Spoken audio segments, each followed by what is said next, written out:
ময়মনসিংহের ভালুকায় যথাযোগ্য মর্যাদা ও ধর্মীয় ভাব গাম্ভীর্যের মধ্য দিয়ে পবিত্র ঈদে মিলাদুন্নবী সাল্লাল্লাহু আলাইহি সাল্লাম উদযাপিত হয়েছে। এ উপলক্ষে বুধবার ২৬ আগস্ট ভান্ডাব খাজা বাবার পাক দরবার ও শাহ সুফি সৈয়দ আব্দুল মান্নান চিশতি নিজামি রহমতুল্লাহি আলাইহির মাজার শরীফ প্রাঙ্গণে মিলাদ ও দোয়া মাহফিলের আয়োজন করা হয়। মিলাদ ও দোয়া মাহফিল এবং আলোচনা সভায় জাতি ধর্ম বর্ণ নির্বিশেষে সর্বস্তরের আশেকান ও জাকেরান ভক্তবৃন্দ অংশ নেন।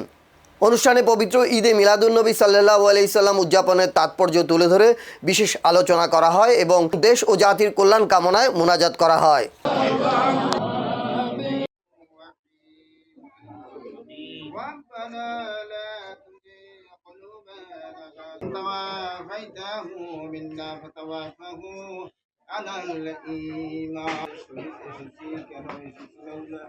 আমাদের সকলের আলে আওলাদ মাওলা যত বংশের ভিতরে